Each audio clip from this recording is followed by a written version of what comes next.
Hello, this is Bill Steffen. Thanks so much for joining us. A little video adventure here. We're going to be talking a little bit about severe weather possibilities for later on today. And we'll look ahead all the way into the coming weekend here, which doesn't look too bad. Let's start out with some interesting information for you about 2 p.m. temperatures. South Haven at the lighthouse, right out on the end of the pier, there is a weather station out there. And they reported at 2 o'clock a temperature of 70 degrees. The wind was south-southeast off the land.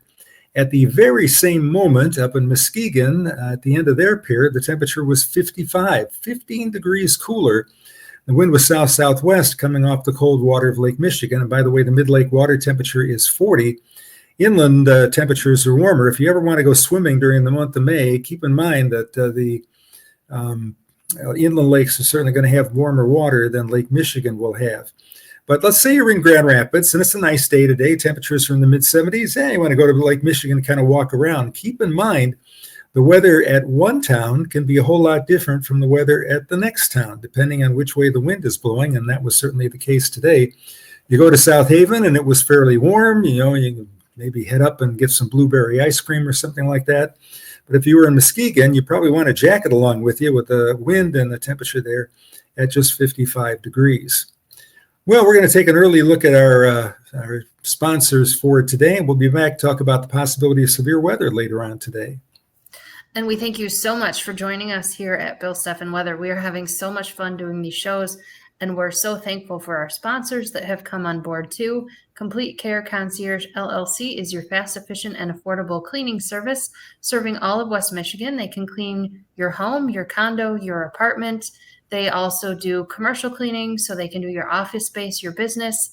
They can do special products. Their people are trained with how to keep things looking amazing and the items in your home as well. And they have all the latest products and techniques that they can use to clean for you.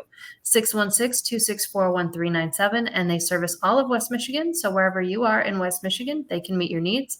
616-264-1397. And here's a word from our other sponsor, Ace Handyman Services. When your home needs help, you might not know where to start. Why not ask Ace? We're always here to help with Ace Handyman Services. Our talented craftsmen handle everything from drywall and carpentry to doors and kitchens. We're the neighbors you trust to get the job done right. Let's get started. Book your handyman appointment today. Ace Handyman Services, bringing helpful to your home. Ace is the place with the helpful hardware, folks. Well, over the afternoon and evening Monday, severe weather was mainly off to our west. There were 100 reports of severe weather, including hail 3 inches in diameter and winds as high as hurricane force in northwest Iowa. But again, most all of that stayed off to the west and north of us. We did get a report of 1.5-inch diameter hail up in Iron County, up in the Upper Peninsula. Here's the severe weather outlook for today. We expect showers and storms to form again during the late morning, early afternoon, south and east of Grand Rapids mainly. Not impossible one could develop over Grand Rapids, but if you were to draw a line from Benton Harbor to around Alma or so, southeast of that line, there is certainly a chance of a shower or storm. The farther east you go, the better the chance for severe weather. Only the marginal risk here for West Michigan and a slight risk for the southeast part of the state, Detroit and Toledo. But that enhanced outlook is yet off to the east. That's from Ohio up into upstate New York. That's the best bet for picking up some strong winds from the storms. SPC, the Storm Prediction Center, says scattered severe thunderstorms are possible within a broad swath from the lower Great Lakes to the southern high plains, mainly during the afternoon to evening on Tuesday. More probable corridors of greater threat are apparent over the upper Ohio Valley, lower Great Lakes, which would be around the Lake Erie area, and in parts of West Texas into southwest Oklahoma. So that's interesting. Let's take a look at rainfall across the area. Once again, we're expecting some flooding rains, and look at that red and orange across parts of Oklahoma. Boy, if you're a storm chaser, that area is going to see round after round of heavy thunderstorm activity. And you can see really not much rain up toward our area here. Our rainier days will be Thursday into early Friday. Much of the rest of the week looks dry. They'll be getting some rain down in Florida, and they could use the rain down there. Arizona pretty much stays dry. A couple of scattered light showers in the high mountain areas of eastern Arizona. and some showers in the Sierra Nevada mountains once again. You can see the green in Wyoming, and part of that is snow. We'll take a look at the snow forecast here, and a lot of that's out toward the Yellowstone area. The Tetons, some of the mountains up into Montana should be seeing some snow, and south down into Colorado. No snow for Michigan, and we may be done. We've ended with 63.8 inches for the winter in Grand Rapids, just a little bit below average. In general, from Grand Rapids south, below average snowfall this past winter, and above average as you head to the north. Let's take a look right now at our headlines. Windy today. I expect some wind gusts up around 35 miles an hour. Winds will start out southwest and then shift to the northwest. And it will be quite a breezy midday and afternoon especially, so keep that in mind. Temperature is steady or falling. I'm going for a high of 72, and that may be the temperature here during the early morning.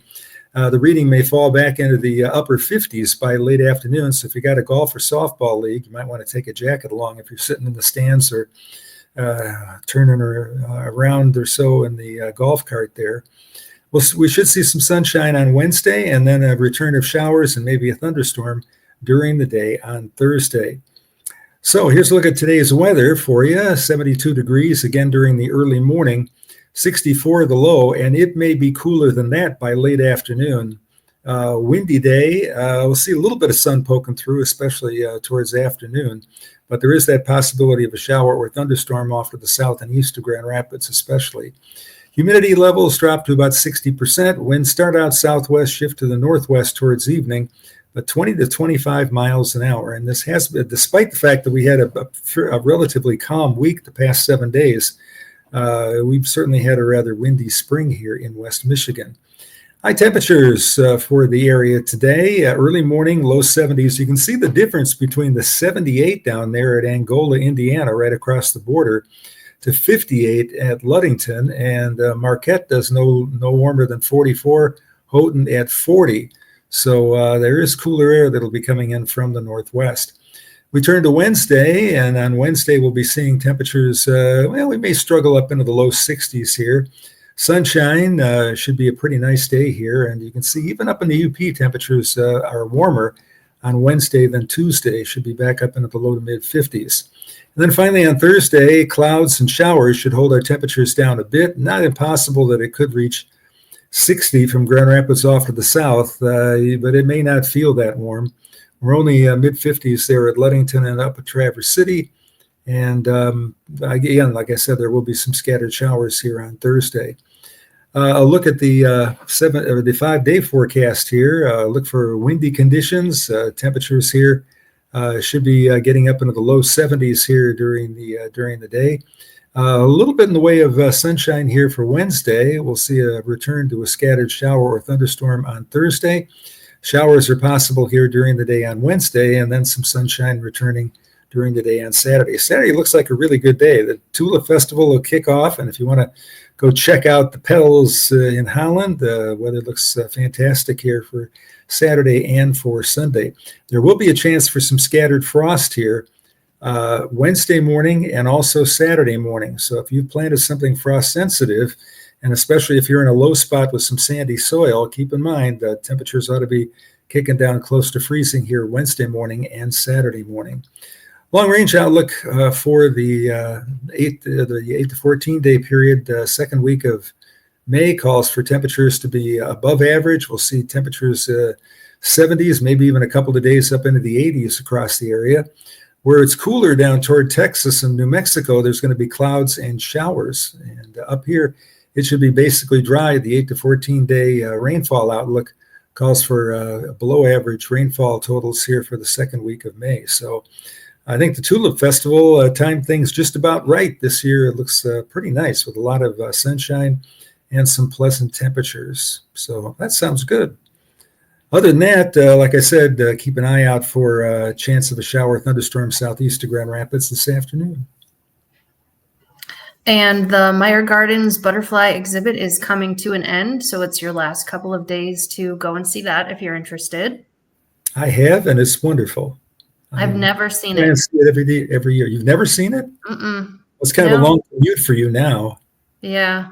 Well, you lived in Traverse City, and now you're living in Alabama. So, yeah. Yep. So the last couple days for that.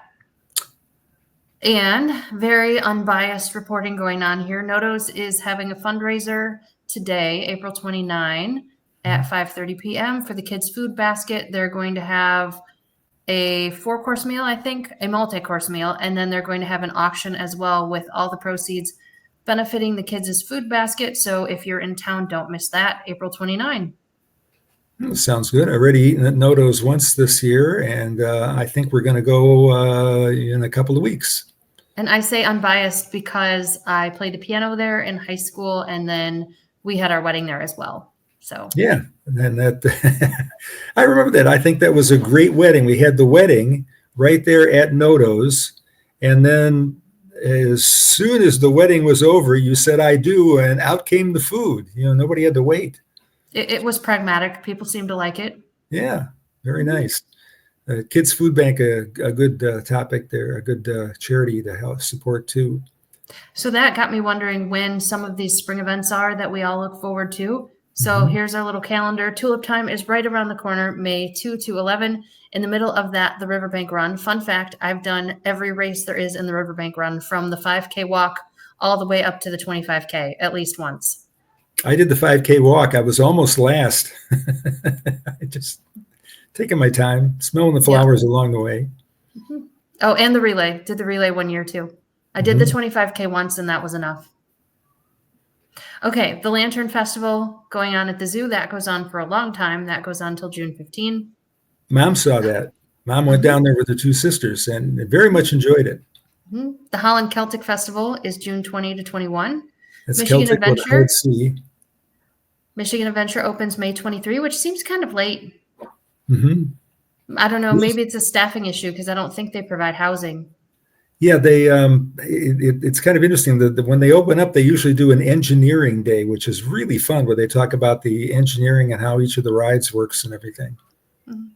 And then, did I miss that B93 stopped doing their birthday bash? Yeah, there's so many things. My mom and I were just talking about that. There's so many things that we used to have that we don't have anymore. The celebration on the Grand in September used to be a big deal.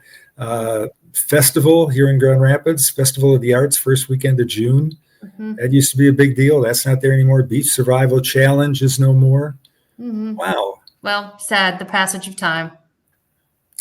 Okay, so April 29, the SS Badger is traveling to Wisconsin to get some preseason repairs done so that it is ready for its first sail on May 16. And the SS Badger travels between Manitowoc and Ludington. Right. And I have been on that before a couple of times. In fact, the last time we were on, we had gale warnings for Lake Michigan. And even the Badger, you could tell it was wobbling just a little bit there, but you're 100% safe. That ship could take a hurricane, I think. And so you decided to go anyways? Pardon me? You decided to go anyways? Oh, yeah. You said, I'm a meteorologist. It would be fun being on a boat in a gale warning on the lake. I checked the buoy at Ludington, and the biggest wave that afternoon was 10 feet. So, wow. Yeah. But no, it's fun. So let's do some SS Badger trivia. In what year did the SS Badger enter service as a passenger and vehicle ferry connecting Michigan and Wisconsin? Okay, well, I know it started as a railroad ferry, an extension of the US 10 and taking rail cars across. So I'm wondering if that wasn't even before there was widespread use of cars, because they wouldn't have taken a lot of cars across. And there was some railroad ownership of it back and forth too. That's true. I don't know, 1905. Well, a little newer than that. Oh, that's when it first did. Yes, when little Bill was 1 year old.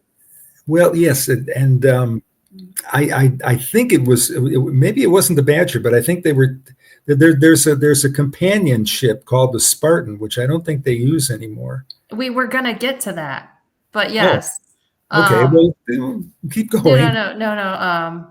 But yes, because anyways, yes, the SS Badger is the last coal-fired passenger vessel on Lake Michigan and the Great Lakes. Right. They unload the coal ash. They used to just dump it in the lake, but they unload the coal ash now and dispose of that in a much more humane fashion. How much is the standard adult ticket on the Badger? I don't know. Is that with the vehicle or without? Without. Without a vehicle. I don't know. I'll guess $50. 75. 75 it's up to. Okay. And how much is a standard passenger car? Probably about the same, 75. 99. Okay. Well, I'm an old guy. I remember back. And what is the SS Badger named for? Da, da, da, da, da, da, da, da, Very good. Well, yeah, and there was the Badger, and you've got it right here in your slide. I see the Spartan. Yep, and then that was sold, and they tried for a bit to make plans to operate the Spartan out of Frankfurt, but they found that it was too shallow, and that wasn't to go. But there was also a Spartan. Yeah, isn't that amazing? Yeah, I think it works well going out of Ludington. I really do, because you can take the expressway up there. Expressway ends at Ludington, so it's you can get up there pretty fast and get across. And yeah, what do we the last time we took that was coming back from being at a Packer game. Oh, fun! And that is a story in and itself. How we ever got in that Packer game. The game was totally sold out. And we just went up to a window randomly, and somebody had just turned their tickets back in. So the lady said, well, for face value, we'll let you have the tickets. And I'm like, holy cow. If you're following along at home, this is the luck that he has all the time throughout his life. Like things that will never happen to anyone else. Like we were flying back from London, and they were like, hello, senior man, even though you don't have the English version of pre-check, would you like to go through the English version of pre-check line? And we're like, what ordinary person does that happen to?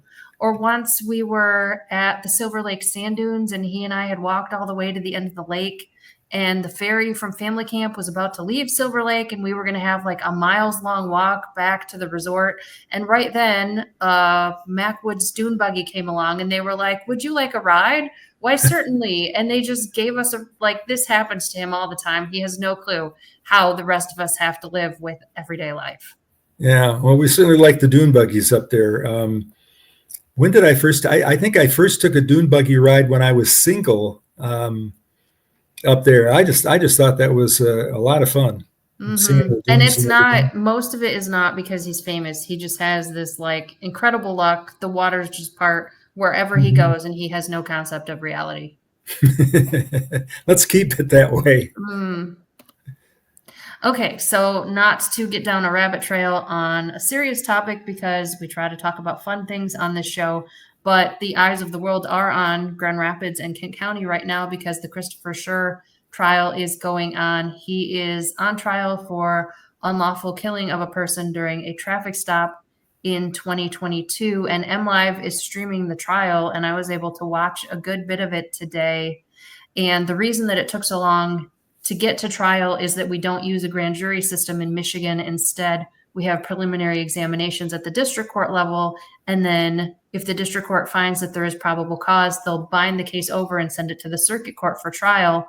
And the defense had appealed whether that bind over was proper based on there being probable cause. So Michigan law, and watching the evidence today, and one of the issues that was raised in appealing that bind over is what it means to use deadly force when there is imminent risk of death or great bodily harm to yourself.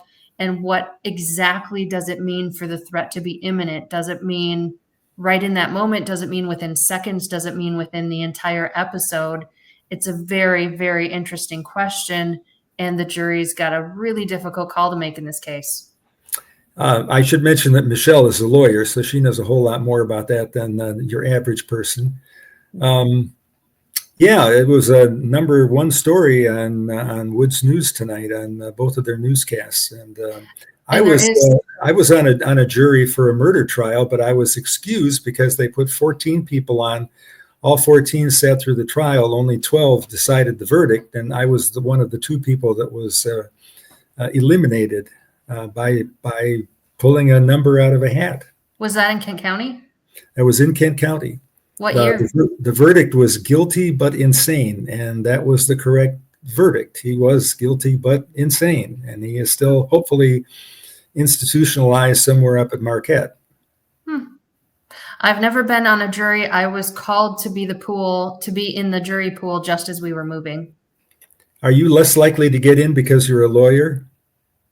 I don't think so. When I was a prosecutor, I left a lawyer on my jury once.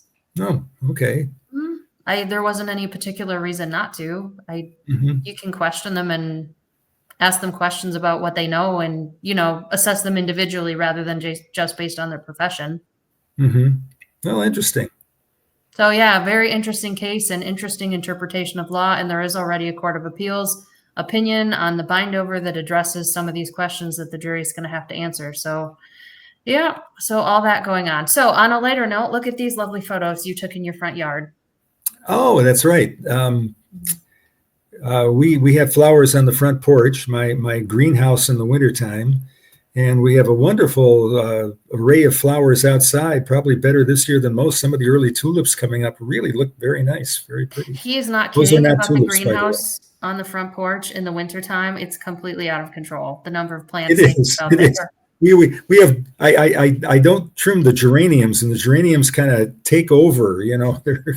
It's kind of like a horror movie. And there was that season that you guys kept a picnic table like in the driveway for no reason at all, just sitting there in the driveway where one would park a car, and Google Maps got it. So that's like the Google Maps photo of your house, or at least it was, is like, why is there a picnic table? There's so many other lovely places in one's front yard that one could keep a picnic table, but we will just keep it on the concrete in the driveway. It's still here, though. It's in the backyard right now. Same picnic table. It really needs a coat of paint. Need to get my handy guy out here and take care of that. Sand it down and repaint it. But beautiful tulips. We have many tulips like that in the yard. Just awesome.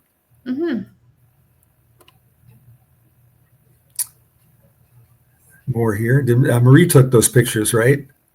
I think so. They're lovely. That's daughter number 2. Okay. Neat. And that's it. All right, let's wrap things up here. I want to thank you so much for staying with us till the end. Don't forget, there is still that chance of a shower thunderstorm today during the late morning through about mid-afternoon in areas off to the east and south of Grand Rapids. So stay up with the latest on weather there. In the meantime, I think we're dry for the Tuesday evening softball and golf leagues, baseball leagues, and all that. Wednesday should be dry but cool, a chance of frost in the morning, and Thursday looks like our rainy day of the week. So if you're making plans, kind of work around Thursday if you can. Thanks so much again for staying with us. Have a great day.